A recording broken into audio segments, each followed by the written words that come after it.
हमारी ऐसी बहुत सी छोटी छोटी सी आदतें होती हैं जो हमारा वक्त और पैसा तो बचाती ही बचाती हैं, लेकिन हमें जहनी तौर पर भी साथ ही साथ पुरसकून रखती हैं।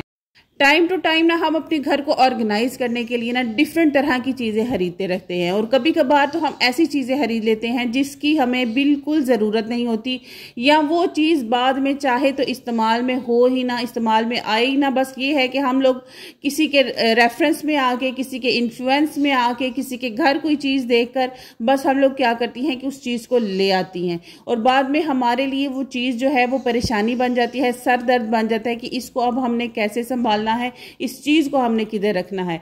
आज का व्लॉग बहुत ही ज्यादा इंटरेस्टिंग और इंफॉर्मेटिव होने वाला है। आपके साथ काफी सारी टिप्स एंड ट्रिक्स शेयर करूंगी और ऐसी आदतें शेयर करूंगी जिससे हम अपने वक्त और पैसे दोनों को कैसे बचा सकती हैं। सबसे पहली जो चीज़ है कि हम लोग हर चीज़ के लिए ऑर्गेनाइजर्स खरीदने चल पड़ती हैं। अब जैसे आप सबको पता है कि मार्केट में अंडे रखने के लिए, अंडों को स्टोर करने के लिए फ्रिज में इसके ऑर्गेनाइजर्स आए हुए हैं। वैसे तो नॉर्मल सी एक चीज़ है, अंडे जो है वो घर में कभी भी इस तरह ना ट्रेज आते ही नहीं है, लेकिन अगर कभी आ भी गए हैं तो आपके पास इस तरह से अगर कोई आपका पुराना सा डोंगा पड़ा है जो बड़ा है और जिसमें आप समझती हैं कि आपके जो अंडे हैं वो आ जाएंगे, तो बस जो अंडों के साथ ट्रे आता है उसी को काट के आप उसके अंदर रखिए, अपने डब्बे के अंदर, और इसको ऑर्गेनाइज कर लें। कभी कभी हम अपने घर में जब इस तरह की बिला मतलब की चीजें खरीद कर ले आती है ना, जो हमारे लिए 2 से 3 दफा तो यूज के काबिल होगी, लेकिन चौथी दफा वो यूज के काबिल नहीं होगी, और उसको फिर हम कभी उठा के किसी कैबिनेट में रख रही होंगी और किसी कैबिनेट में, तो वो हमारे लिए एक तो सरदर्दी बनेगी और दूसरा हमारा वक्त भी उस पर वेस्ट होगा और हमारा पैसा भी उस पे जाया होगा। असल वजह पता है क्या है कि हम लोग इस तरह की बहुत सारी चीजें क्यों खरीद लेते हैं। जब हम लोग बाजार जाती हैं या ये $1 या 280 वाली जो शॉप्स है ना, इनमें नो डाउट हमारे लिए, हमारे घर को ऑर्गेनाइज करने के लिए काफी सारी बड़ी यूज की चीजें होती हैं, लेकिन कभी कभार क्या होता है कि हम ना बस सस्ता देखकर और अच्छा देखते हैं और बस ना हम कहते हैं कि अच्छा चलो ये भी खरीद लो और ये भी। जब भी आप शॉपिंग करने जाएं अपने दिमाग में एक लिस्ट बनाएं, और अगर आप लिस्ट से कभी कभार इधर उधर हो भी गई हैं, हो जाता है इंसान, मैं इवन खुद भी हो जाती हूँ, लेकिन उस चीज को खरीदने से पहले 4 दफा तो लाजमी सोचें कि क्या ये चीज मेरे घर में काम आएगी, इस चीज की मुझे कितनी जरूरत है। हाँ, अगर आपको उस चीज की अशद जरूरत है तो खरीदें, अदरवाइज इस तरह की कोई भी चीज ना खरीदें। अब सबसे पहली बात तो ये हो गई कि हमने अपना वक्त और पैसा बचाने के लिए कोई भी ऐसी फजूल चीज अपने घर में नहीं लेकर आनी जो बाद में हमारे लिए परेशानी का बाइस बने और हमारे जहन को भी डिस्टर्ब करे। दूसरी चीज आ जाती है डी क्लटरिंग। क्या होता है कि जब हम बहुत सारी चीजें खरीदती चली जाती है ना, तो वो जाहिर सी बात है घर के अंदर ही इकट्ठी होती है, और आजकल लोगों के घर इतने बड़े बड़े नहीं हैं महलों जैसे कि उसमें बहुत सारा सामान हम रख लें।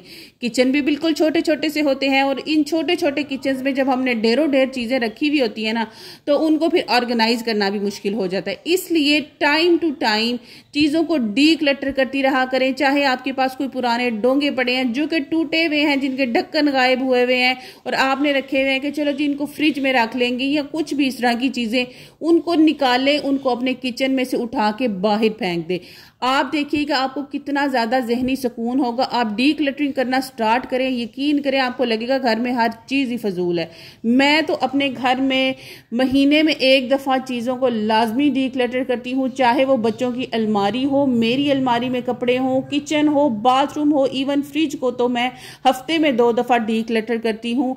जितने भी लेफ्ट ओवर खाने होते हैं, मोस्टली मेरी कोशिश यही होती है कि मैं उतना खाना बनाऊं जो कि खत्म हो जाए, लेकिन अगर कभी कभार खाना बच जाता है और अगर बच्चों ने नहीं खाना, तो उसको खराब करने की बजाय कि उसको उठा के फिर नाली में फेंके, बेहतर ये होगा कि आप लोग ना उसको उठाएं और उसको किसी को दे दें ताकि कोई खा ले। इससे आपकी फ्रिज भी हमेशा ऑर्गेनाइज रहेगी, साफ रहेगी। फिर पता है क्या होता है कि जब हम बहुत सारी चीजें फ्रिज में भी भर लेती हैं तो फ्रिज में भी जगह कोई नहीं रहती है कि अब हम इसके अंदर चीजें कहाँ रखें। अक्सर बच्चों की जो सिरप्स हैं, दवाइयां हैं, वो एक्सपायर हुई भी फ्रिज के दरवाजों में पड़ी रहती है, उनको भी निकालें और उनको भी निकाल के फेंक दें। मेरी तो बहुत आदत है, मैं हफ्ते में 2 दफ़ा ये काम लाजमी करती हूँ और मेरा फ्रिज कभी भी इस तरह भरा हुआ नहीं होता कि मुझे समझ ही ना आए मैं ये चीज़ कहाँ पर रखूँ। उसके बाद अपने बच्चों की कपड़ों को, अपने कपड़ों को टाइम टू टाइम डीक्लटर किया करें। यार देखो, कभी कभार ऐसे होता है कि हमारे कपड़े ना हमारा इंतज़ार करते करते ही सालों सालों अलमारियों में लटके रहते हैं। वो कहते हैं कि भाई तू तो पतला होना, कोई नहीं बाजी सानू तो किसी को दे देना ताकि असी तो किसी और दे इस्तेमाल आ जाइए। बस इसी तरह मेरे भी ना कुछ ऐसे कपड़े थे जिनको, जो मेरे इंतजार करते करते अलमारियों में लटके हुए थे सालों साल। पहला तो मैंने ये काम किया कि इन सब कपड़ों को इस तरह से ना मैंने बैग्स में डाल के रख दिया ताकि ये खराब ना हो, क्योंकि इतने महंगे और फैंसी कपड़े होते हैं। प्योर का कपड़ा ना, चिड़ियाँ जो हैं वो प्योर के कपड़े को खा जाती हैं। अब ये सूट जितने भी मैं आपको दिखा रही हूँ, यकीन करें ये सारे लटके लटके मेरा इंतजार कर रहे थे कि बाजी यहाँ सानू पा लै तो यहाँ सानू सुट दे। मैं क्या तुहानू मैं पाना तो कोई नहीं, लेकिन हाँ मैं तुहानू सुटना भी नहीं, किसी को दे दूंगी।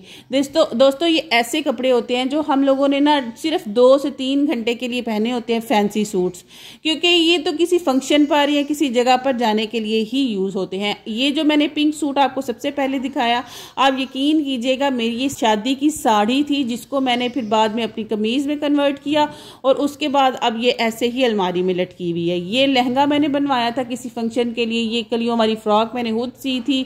इसी तरह काफ़ी सारे ऐसे कपड़े जो हमारा इंतज़ार कर रहे होते हैं कि ये पतली और इसको ये हमें पहने, उनको आप डोनेट कर दें, उनको आप दे दें।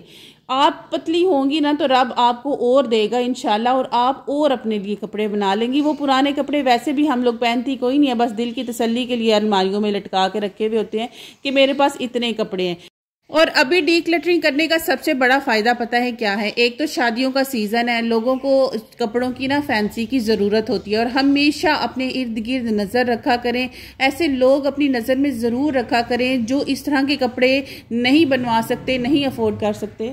बच्चों के कपड़ों को भी ना टाइम टू टाइम डीक्लटर किया करें। जितने भी कपड़े मैं आपको अपने बच्चों के दिखा रही हूँ ना, इन सारों को मैंने निकाल दिया है। कुछ कपड़े ऐसे हैं जो मुझे पता है कि मेरे बच्चों को नेक्स्ट सीजन में नहीं पूरे आएंगे। इन सारी चीज़ों को ना अपनी अलमारियों में से उठाएं, किसी को डोनेट कर दें अगर तो इनकी अच्छी हालत है, किसी को देने के काबिल हैं। इवन बच्चों के स्कूल बैग्स भी, क्योंकि अभी ना रिसेंट ही तमाम बच्चों के स्कूल्स रीओपन हुए हैं। बहुत सारे ऐसे लोग होंगे जिन्होंने अपने बच्चों के लिए न्यू बैग्स परचेज किए होंगे और पुराने बैग इस गर्ज से संभाल के रख दिए होंगे कि चलो जी ये बच्चे के आगे काम आ जाएंगे या बच्चे को ज़रूरत होगी। अगर तो आपके बच्चे के पास 2 से 3 बैग्स हैं और जो कुछ एक्स्ट्रा बैग्स हैं या कोई ऐसी चीज़ जो बिल्कुल एक्स्ट्रा है आपके घर में, आपको उसकी ज़रूरत नहीं है, उसको टाइम टू टाइम डोनेट कर दिया करें।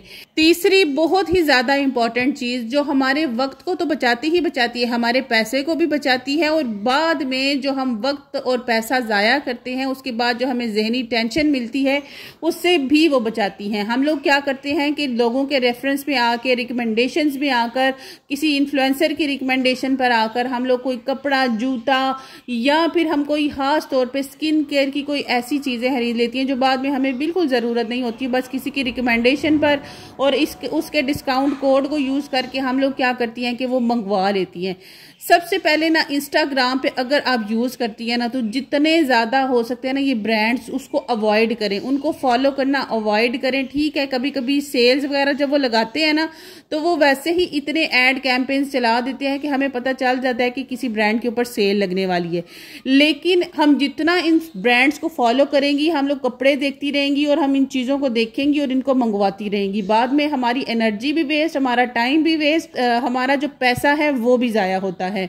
इसलिए ना इस तरह की चीज़ों को, फजूल चीज़ों को खरीदने से परहेज किया करें, और हमारी जो इंपॉर्टेंट चीज़ें हैं ना इस वजह से रह जाती हैं जो खरीदने वाली होती हैं। तो जी फ्रेंड्स, आज के ब्लॉग के लिए इतना ही। इंशाल्लाह आपसे कल दोबारा मुलाकात होगी अच्छे ब्लॉग के साथ। अल्लाह हाफिज़।